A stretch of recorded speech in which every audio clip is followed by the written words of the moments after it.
Hi guys, I'm Rick. Welcome to my kitchen. Today I'm making rigatoni and the Ninja 3-in-1 cooking system. Alright, I'm starting out here. I have a medium onion, 3 cloves of garlic, and a medium tomato, and the tomato is optional. I'm going to go ahead and slice these all up. Alright, now that I have my onions, garlic, and tomatoes all diced up, I'm going to set these aside for right now. Like I said, the tomato is optional. It's just I had some tomatoes laying around I had to use up so they don't go bad. Alright, I have my Ninja warming up here on stovetop high for a few minutes, and I have about 1.5 pounds of ground beef here. I'm not going to add in any oil because this is fatty. It's like 73.27. So I'm going to add that right in there and get this browned up. Right now that my hamburger's halfway browned, I'm going to add in my onions and garlic. And see all this grease in here? I am going to drain that off then. And I'm going to continue frying my hamburger till it's done, and I'll give this onion and garlic a chance to start to cook through. Right now my burger's fried, and I drained off the excess grease. I'm going to start to build my sauce. I have a 46-ounce can of tomato juice here. I'm going to add this in. I turn this down on the stovetop low, just so I season my sauce up. I'm going to dump this whole can of tomato juice in here, because when you cook pasta in a Ninja, it loves liquid as much as it can get. Alright, and I also have 2 8-ounce cans of tomato sauce. And for people who are die-hard fans that watch my videos, they've seen me make spaghetti sauce a couple different ways.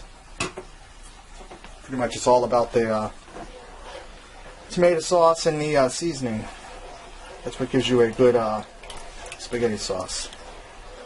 Now I'm going to allow this to cook for a few minutes so it warms up, and then I'll start adding in my seasonings. Right now my sauce is starting to warm up. I'm going to season it. I'm going to start out with some salt, and I'm going to go for about a teaspoon, and this is just eyeballing it. Okay, let me give that a taste, a stir and a taste.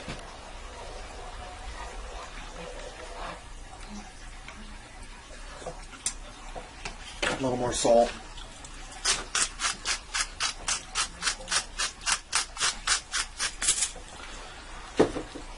All right.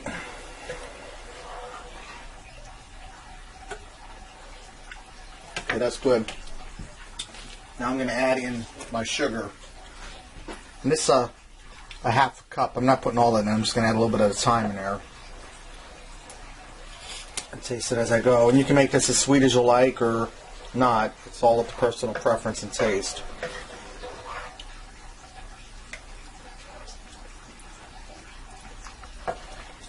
And add a little more in there. And this tomato sauce, as it cooks, the tomato will naturally sweeten on its own a little bit, so I don't want to go crazy with the sugar. But I do like a sweet pasta sauce. A little bit more.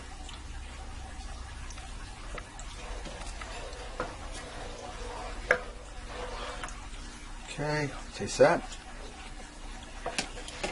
Just a hair more. Now this seems like a lot of sugar, but I'm adding little bits at a time, so it really isn't that much. Rather do that than go gung-ho and throw half that cup in there, or measuring cup, and have it be too sweet and then have to deal with it, you know. Okay, that's good. Now I'm going to add in some oregano. I'm going to go for about a teaspoon.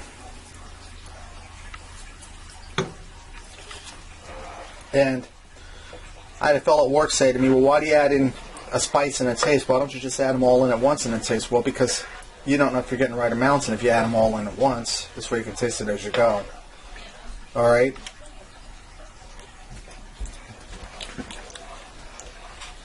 Just a little bit more. That's about 1/4 teaspoon, a little over. And I had to turn this back up on stovetop high because it just wasn't getting hot fast enough for me to heat this sauce, because the sauce was cold. That's good on the oregano. Now I'm going to do some Italian seasoning, and I'm going to shake this into my hand and throw it in there so I can keep a pretty close eye on how much I'm putting in. Okay, that's about a teaspoon worth. And you want a good spicy sauce because that makes it delicious. If you don't have enough spices and it's just bland, and that's not for me.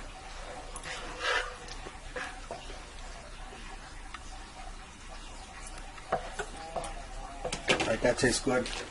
Now I'm going to add in some celery seed. That's a little under a half a teaspoon, and like I've said before, a little bit of celery seed goes a long way. And this is easier than chopping up celery for inner fresh celery. And actually, celery seed doesn't even come from celery. I don't know what plant it comes from, I forget, but it tastes like celery.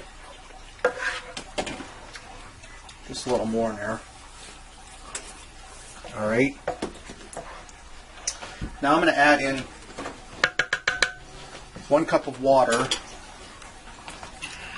And like I says, when you cook pasta in a Ninja, it loves liquid, because that's going to drink all this up, and the sauce will thicken because the pasta will be absorbing it.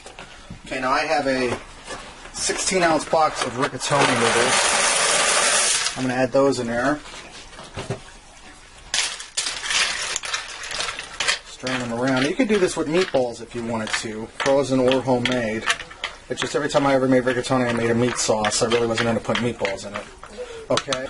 Okay, now that I have my rigatoni in here, I'm going to add in some seasoning salt. I almost forgot about that. I'm going to put in about a teaspoon. Stir her up. And give it a taste. That's good. And finally, I'm going to add in those diced up tomatoes. And like I said, this is just using up leftovers I had on hand.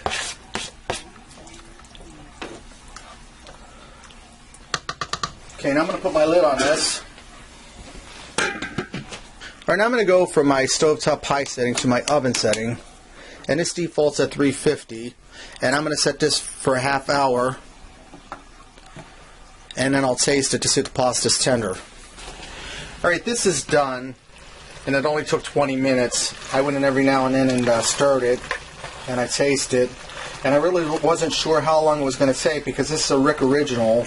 You won't find this in a Ninja cookbook. This is just experimenting as I go. So let's go ahead and serve this up and see what we got. Alright, I'm going to finish this off by topping it with some grated Parmesan cheese. And this is just store-bought. So there you have it. Rigatoni and the Ninja 3-in-1 cooking system. Give this a try. I think you'll like it. And until next time, I'll see ya.